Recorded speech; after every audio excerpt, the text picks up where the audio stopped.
The holographic display flickered in the dim light of Lab 17, casting blue shadows across Sarah Chen's face as she studied the energy readings.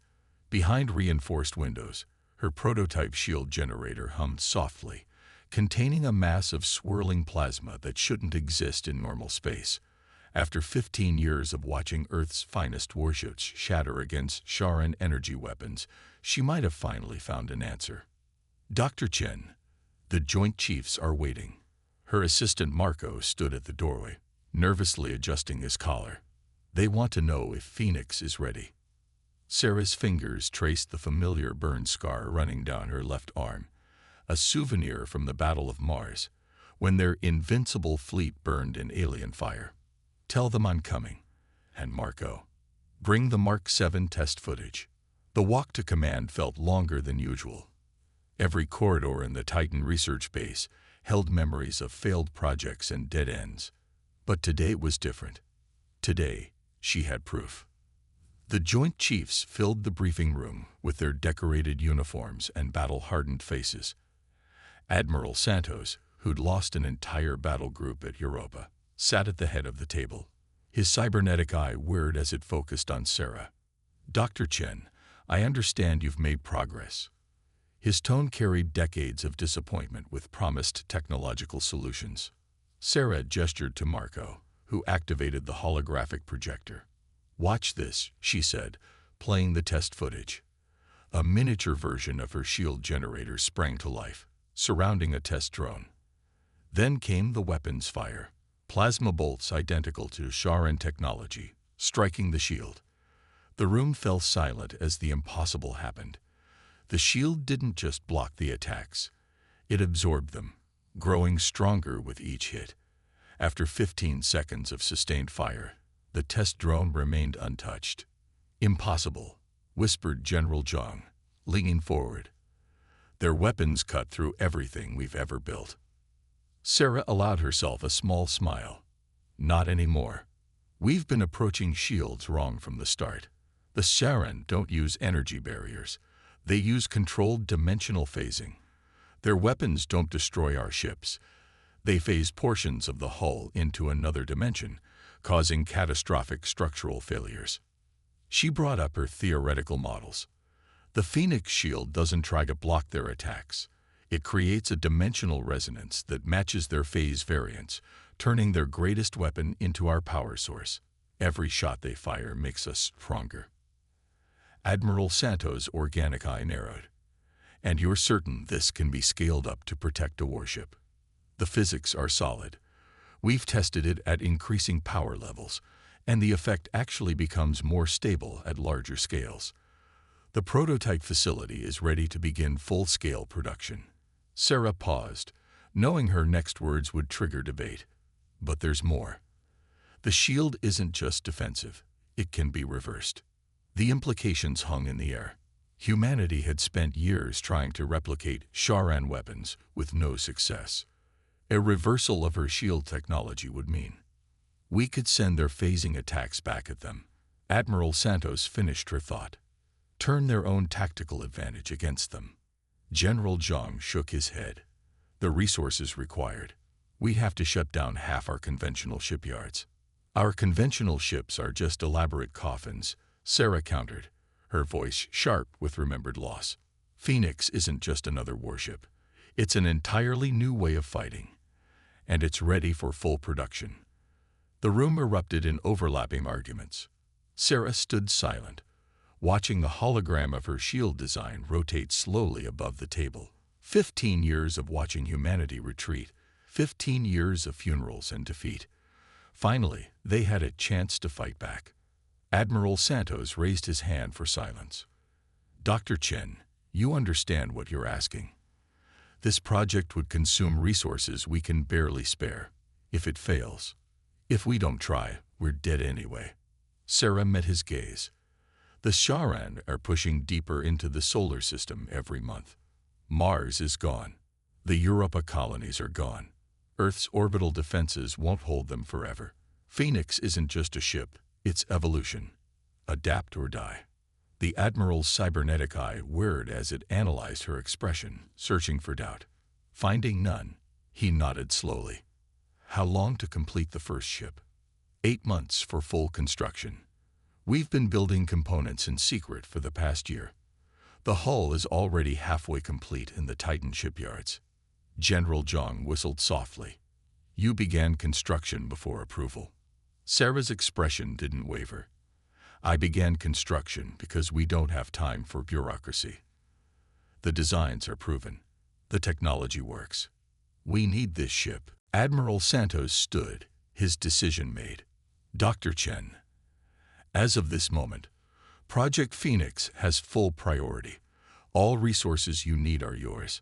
But understand this, you're betting humanity's future on your theory. If you're wrong, I'm not wrong.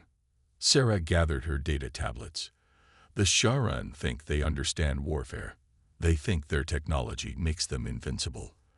They're about to learn what happens when humanity stops playing by their rules. As the briefing room emptied, Sarah lingered, watching the holographic display of Phoenix's completed design rotating slowly in the air. Its sleek hull incorporated organic curves unlike any human ship before it, designed to channel and amplify the dimensional energies it would manipulate. Within 8 months, theory would become reality. Marco approached quietly. They're doubling the construction crews. We'll need to adjust the power synchronization protocols. Sarah nodded, already calculating the necessary modifications. Have the quantum resonance team meet me in Lab 17. If we're accelerating the timeline, we need to ensure the shield harmonics are perfectly calibrated. One mistake in the dimensional phasing, and she left the sentence unfinished. They both knew the consequences of failure. As they walked back to the lab, Sarah's hand brushed against her burn scar again. Soon, very soon, the Sharan would learn that humanity's greatest strength wasn't their technology or their ships. It was their absolute refusal to accept defeat. Sarah's fingers danced across the quantum interface console, feeling the Phoenix's systems respond to her touch. After 8 months of construction and testing, the ship hummed with power, its revolutionary shield generator casting subtle distortions through the surrounding space. They'd managed to cut the construction time by 6 weeks, but the Sharan hadn't given them any more breathing room. Their fleet was already pushing past Neptune's orbit. Shield harmonics at optimal levels, she reported, glancing at Captain Rivera. The veteran commander stood at the center of Phoenix's bridge, his scared face illuminated by holographic displays showing their position relative to the incoming alien scouts. 3 Sharan vessels approaching from the Kuiper Belt. Lieutenant Park announced from the sensor station. Standard scout configuration. They haven't detected us yet. The bridge crew held their breath. Phoenix's position, hidden within the shadow of a captured asteroid, represented humanity's first attempt at ambushing their technologically superior enemy. Everything they'd learned suggested it should work, but theory and combat were very different things. Status of the resonance field, Rivera asked, his voice steady despite the tension. Sarah checked her readings. Field is stable. The dimensional variance is matching predicted Sharan patterns, as long as the calculations are correct. She left the rest unsaid. If she was wrong, they'd learn about it the hard way. Multiple energy spikes. Park's voice carried an edge of alarm. They're charging weapons. Rivera's expression remained calm. They've spotted us. Negative. Sir, standard patrol procedure. They're conducting sweep and clear maneuvers. Perfect. Rivera's smile held no warmth. Battle stations. Prepare to engage on my mark. Throughout the ship, crews moved with practiced efficiency, though Sarah could sense their nervousness. Every person aboard knew they were making history, or about to become another tragic footnote in humanity's losing war. The Sharan scouts drew closer, their crystalline hulls refracting light in ways that still defied human understanding. Their casual confidence was clear in their formation. They weren't expecting any resistance this far out in the system. Weapons range in 30 seconds, Park reported. Sarah watched her displays intently. The shield harmonics were holding steady, but theory said they would be stronger once they'd absorbed their first hits, assuming they survived that long. Dr. Chen. Rivera's voice pulled her attention from the readings. Your ship. Your call. She appreciated the gesture, even if it was largely symbolic. After all the simulations and tests, it came down to this moment. Either her theories were correct, or they weren't. Execute attack pattern Phoenix 1, she ordered, her voice clearer than she felt. The ship's engines flared to life, pushing them out of the asteroid's shadow. The element of surprise gave them perhaps 2 seconds before the Charon realized they weren't facing some piece of space debris. Those 2 seconds were enough. Phoenix's first shot, a conventional plasma burst, struck the nearest scout ship before its shields fully activated.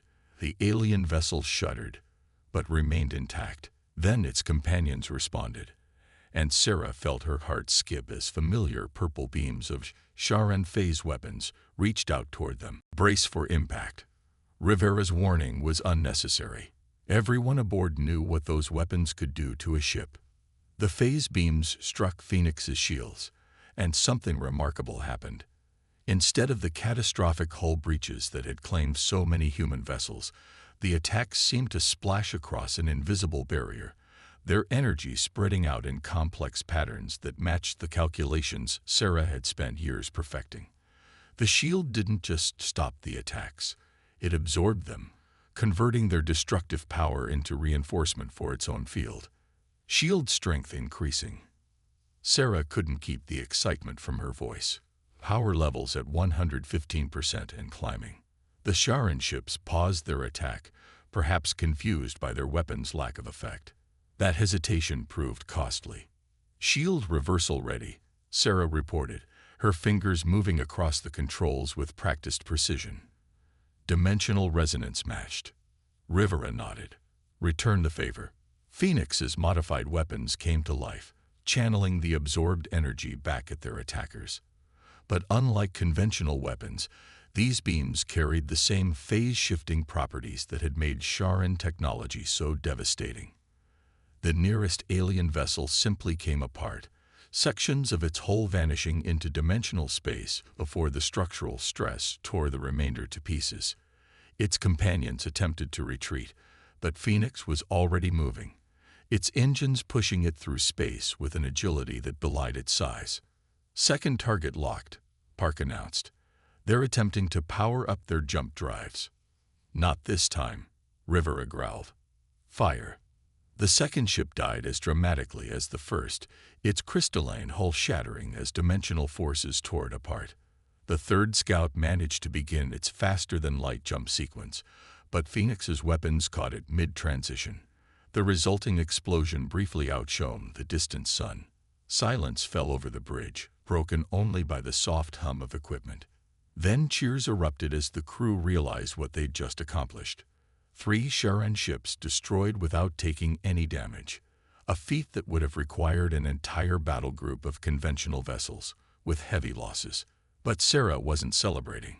She was studying the combat data, particularly the readings from the shield harmonics during the engagement. Something about the pattern seemed familiar. Captain, she said, her voice cutting through the celebration. I need to analyze this data. There's something in the Charon weapon signatures I think we missed during development. Rivera raised an eyebrow. The shields performed perfectly. Too perfectly. Sarah brought up a comparison of the energy patterns. The way their weapons interfaced with our shields. It's almost like they were designed to be compatible, like we're using variations of the same underlying technology. That's impossible, Rivera objected. Their tech is completely alien. We've never been able to replicate it. Maybe we have, Sarah murmured, without knowing it. She highlighted a particular sequence in the data. We need to get this back to the research team on Titan. Something tells me we've just scratched the surface of what the Phoenix can really do. As the ship turned back toward the inner system, Sarah couldn't shake the feeling that they'd stumbled onto something far more significant than a tactical advantage. The ease with which their shield technology had integrated with Charon weapons hinted at connections that seemed impossible. Yet the data couldn't be denied. The war might be about to change in ways no one had anticipated. The holographic data swirled around Sarah in Titan Base's main research lab. Countless streams of information extracted from Phoenix's combat logs. 3 weeks had passed since their encounter with the Sharan scouts, and each analysis revealed new questions about the fundamental nature of their enemy's technology. "Look at this pattern again," she told Admiral Santos, highlighting a particular sequence. "The quantum resonance signature from their weapons doesn't just match our shield harmonics, it's practically identical to patterns we discovered in human brain activity during neural interface testing." The Admiral's cybernetic eye whirred as it processed the comparison. "You're suggesting their technology is based on human neural patterns? That's impossible. They arrived with this technology fully formed." "Not human neural patterns specifically." Sarah brought up another set of readings, "but definitely patterns created by conscious minds. The Sharan weapons don't just tear holes in space, they do it in ways that mirror organic thought processes." Before Santos could respond, emergency alerts flared across the lab's displays. Lieutenant Park's voice came through the comm system. Multiple Sharan signatures detected entering the inner system. "This isn't a scouting force, it's a full invasion fleet." Sarah was already moving, grabbing her data tablets. "How long until they reach Mars orbit?" 6 hours at current velocity. Phoenix is prepped for launch, but Park hesitated. "Dr. Chen, they're using different energy signatures than anything we've seen before. The patterns don't match our combat data." Santos turned to Sarah. "Could they have already adapted to counter your shield technology?" "Impossible without direct analysis of our systems," she replied, but uncertainty crept into her voice. Unless they recognized something in our technology that they'd seen before." The rush to Phoenix's launch bay was a blur of activity. Crew members hurried to their stations as Sarah reviewed the new sensor data. The approaching Sharan fleet was massive. At least 30 ships, including several classes they'd never encountered before. Captain Rivera met her at the bridge entrance.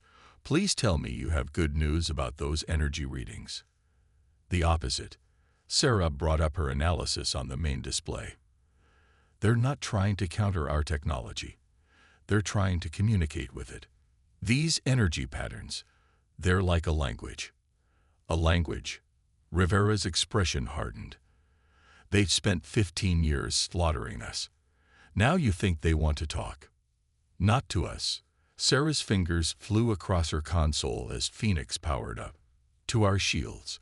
To the quantum fields we've created. Captain, I don't think the Sharan weapons were ever meant to be weapons at all." The bridge crew exchanged confused looks as Sarah continued. "Think about it.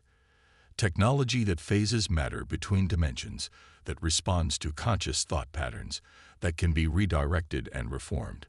These aren't weapon systems. They're tools for reshaping reality itself. Tools we turned into weapons." Rivera finished her thought. "Just like they did." "Exactly." Sarah's eyes lit up with sudden understanding. "What if the Sharan aren't the original creators of this technology? What if they found it, just like we did, and made the same mistakes in understanding it?" Further discussion was cut short as Phoenix cleared its docking clamps. The massive Sharan fleet was visible now, their crystalline ships arranged in a formation unlike anything they'd seen before. "Multiple energy signatures," Park reported. "But they're not targeting us. The patterns are radiating outward, like they're searching for something." Sarah studied the readings, her mind racing. "Match our shield harmonics to their broadcast frequency. Don't fire, just create a resonance." "Doctor," Rivera warned, "if you're wrong, we'll be dead either way," she finished. "But if I'm right, we're about to learn why they really came to our system." Phoenix's shields shimmed as Sarah adjusted their frequency. The quantum fields began to pulse in rhythm with the alien broadcasts, creating patterns of energy that ripple through space.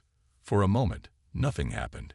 Then every display on the bridge exploded with data as the Sharan ships responded.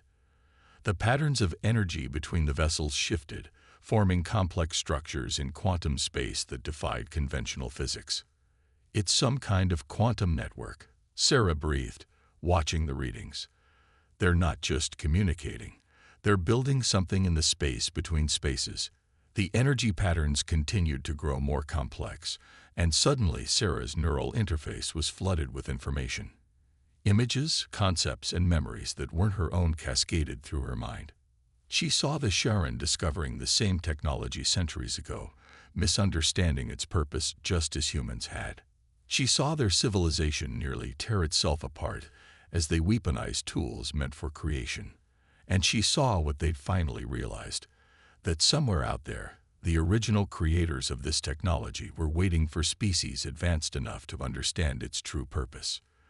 "They're not invading," she announced, her voice thick with emotion as the knowledge settled in her mind. "They're trying to prevent us from making the same mistakes they did. All this time, they weren't attacking our ships. They were trying to disable weapons we were never meant to have."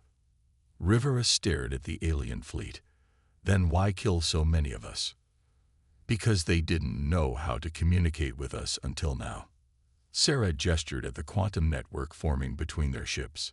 "Until we developed the Phoenix's shields, we didn't have the capability to understand their real message." "Which is what, exactly?" Sarah smiled as another wave of information flowed through the neural interface. "That we've just become part of something much bigger than our war. Captain, with your permission, I'd like to try sending a response." As Rivera nodded his approval, Sarah began adjusting the shield harmonics again. The quantum network rippled with new patterns as Phoenix added its voice to the conversation. After 15 years of conflict, humanity was about to take its first steps into a reality far stranger and more wonderful than anyone had imagined. The war was over. The real journey was about to begin. The observation deck of Phoenix offered a view that would have been impossible 3 months ago. Sharon and human ships floating side by side in high Earth orbit, their quantum fields intertwined in an intricate dance of information exchange. Sarah watched as ribbons of energy flowed between the vessels, carrying centuries of knowledge in both directions. "The engineering teams are still trying to process everything we've learned," Marco said, joining her at the window. Her former assistant now led the Joint Human-Sharon Technology Integration Team. "Did you know their crystalline hulls are actually grown, not built? They're semi-organic quantum computers." Sarah nodded, her neural interface automatically translating the complex energy patterns visible outside. "Living ships. We were so focused on weapons and defenses, we never considered their vessels might be conscious entities in their own right." The door slid open as Admiral Santos entered, accompanied by Ixar, the Sharon chief administrator. The alien's crystalline exoskeleton caught the light, creating prismatic patterns across the deck. Through their quantum network, Sarah could sense the deep regret that still haunted the alien leader. "The last of the adaptation protocols are complete." Ixar's thoughts translated seamlessly through the interface. "All remaining combat modifications are being purged from both our fleets. The builder's tools will serve their intended purpose once more." Santos gazed out at the assembled ships. 15 years of war, because we both jumped to the same wrong conclusions. All those lives lost. Because both our species share the same flaw. Sarah finished. "We see new technology and immediately think of how to use it against our enemies. The builders designed these tools to reshape reality itself, to create rather than destroy, and we both turned them into weapons. A mistake, as old as consciousness." Ixar's thoughts carried centuries of perspective, but one we can now correct together. The quantum network grows stronger each day. More species will join as they reach the necessary level of development. Sarah turned from the window. "Have we decoded any more of the builder's original message?" "Fragments," Marco replied, bringing up a holographic display of their latest translations. Their technology wasn't just about reshaping matter and energy. It was meant to help species transcend their physical limitations, to evolve beyond the need for conflict. And now we're part of that evolution. Santos watched as another energy pattern rippled through the assembled fleet. "Though some among both our peoples are having trouble accepting such radical change." He wasn't wrong. The revelation that humanity's greatest enemy had actually been trying to prevent them from accidentally destroying themselves had been difficult for many to accept.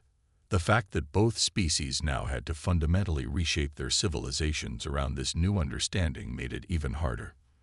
The resistance is understandable. Ixar's thoughts were tinged with empathy. Our own people struggled for generations before accepting the truth. Some still resist joining the quantum network, fearing the loss of individuality. But that's the most remarkable part, Sarah said, her expression brightening. The network doesn't erase our differences. It celebrates them. Every unique perspective makes the whole stronger, more capable of understanding the builder's legacy. As if in response to her words, a new pattern emerged in the quantum fields outside. The assembled ships began shifting position, their conscious hulls responding to some shared impulse. A space was clearing in the center of the fleet. Right on schedule, Marco checked his data tablet. The first joint construction project is ready to begin. Sarah felt a thrill of excitement through her neural interface as the ships moved into position. Using their combined understanding of the builder's technology, humans and Sharon had designed something entirely new. A vessel that fully embraced the original purpose of these tools. Project Genesis, Santos said with pride. A ship designed not for war, but for creation, capable of terraforming dead worlds, cleaning polluted atmospheres, even stabilizing dying stars. The quantum network hummed with increased activity as the ships began channeling energy into the cleared space. Patterns of light danced between them, more complex than anything either species could have achieved alone. Where their previous uses of the technology had torn holes in space, this would weave reality into new forms. The builders would be proud. Ixar's thoughts resonated with joy. Together, we take the first steps on the path they laid out for us. Sarah watched as the genesis of their new ship began, its crystalline organic hull growing from the combined quantum fields of both fleets. Throughout the structure, neural interfaces far more advanced than anything they'd previously achieved would allow humans and Sharon to work in perfect harmony. We spent so long looking out at the stars and seeing only threats, she mused. Now every light in the sky represents new possibilities, new worlds to heal, new civilizations waiting to join the network. The ship continued to take shape, its form reflecting the combined aesthetics and aspirations of both species. As Sarah watched, she felt the quantum network pulse with something that transcended mere data or thought. A shared vision of a future where the divisions between species mattered less than their common destiny among the stars. The war that had seemed endless just months ago was already beginning to feel like a distant memory. In its place, a far greater adventure was unfolding, one that would carry both humanity and their former enemies into a future stranger and more wonderful than either could have imagined alone. Project Genesis hung in space like a dream made real, its crystalline organic hull pulsing with internal light. After 6 months of joint construction, the vessel represented everything both species had learned about the builder's technology.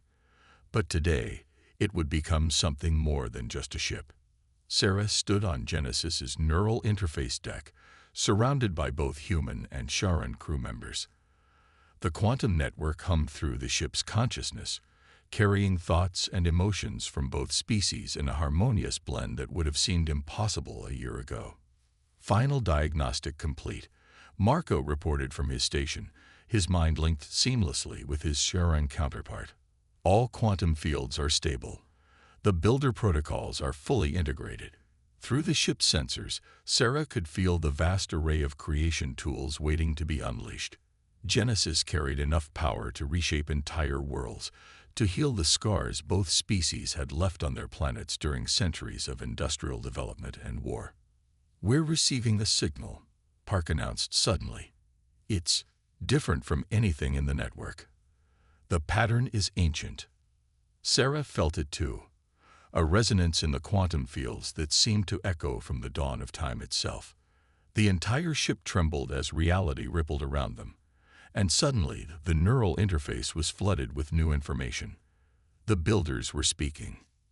Not in words or even thoughts, but in pure concepts that unfolded in their minds like flowers blooming in accelerated time. Sarah saw the rise and fall of civilizations across millions of years, each discovering the tools left behind, each facing the choice between creation and destruction. Some, like humans and the Sharan, had chosen poorly at first, but found their way. Others had destroyed themselves, their weapons tearing holes in reality that had taken millennia to heal. And a precious few had understood immediately, reaching out to join a network that spanned the galaxy. "They're still out there," Sarah whispered as the knowledge settled in her mind. The builders never left. They just evolved. Ixar's crystalline form shimmered with excitement. They became beings of pure quantum energy, existing in the spaces between spaces, watching, waiting, guiding when they could. The neural interface pulsed again, and a new understanding bloomed in their collective consciousness. Genesis wasn't just a ship. It was a key, designed to unlock the next stage of both species' development.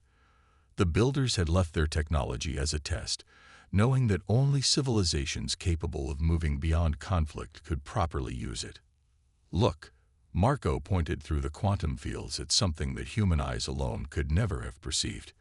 Throughout nearby space, points of light were appearing, quantum signatures of other species who had passed the same test, reaching out to welcome them.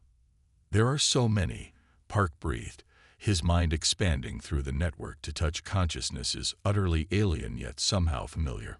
"All this time we thought we were alone except for the Sharan, because we could only see what we were ready to see." Sarah completed the thought. "Our understanding of reality was too limited, too focused on physical space and conventional physics. Through Genesis's enhanced sensors, they could now perceive layer upon layer of quantum space teeming with life and intelligence. Civilizations that had evolved beyond physical form coexisted with younger species, still taking their first steps into this larger reality. The ship's quantum fields resonated with a new pattern, an invitation. The builders were offering humanity and the Sharan a chance to join this greater community, to take their place among the star-faring species who had learned to use their tools as intended. "It won't be easy." Ixar's thoughts carried both excitement and caution. "Many among both our peoples still cling to the old ways of thinking. The transition will take generations. But that's exactly why we need to do it," Sarah replied, feeling the consciousness of Genesis itself agreeing with her. "Every time we use these tools to heal instead of harm, to create instead of destroy, we prove that evolution isn't just about physical change. It's about growing beyond our limitations, all of them." The quantum network carried her words to every ship in the combined fleet, and beyond, to colonies and stations throughout both species' territory. Humanity and the Sharan had spent centuries looking to the stars and seeing only darkness and threat. Now finally, they could see the light. Genesis's engines came to life, not with the brutal force of their old warships, but with a gentle pulse that rippled through quantum space. Their first mission would take them to Mars, to heal the scars of battle and make the red planet bloom with life once more. It would be the first step in a journey that would reshape not just worlds, but the very nature of both their species. As the ship moved away from Earth, Sarah felt the builder's presence fade from the neural interface, but their message remained clear. The tools of creation were now truly in their hands. The choice of how to use them would always be theirs to make. The war that had brought them to this point was over. The real adventure, the one the builders had prepared them for, was just beginning. And somewhere in the quantum spaces between spaces, in realms that their descendants might one day reach, entities that had once called themselves the builders continued their eternal watch, knowing that two more species had finally found their way home.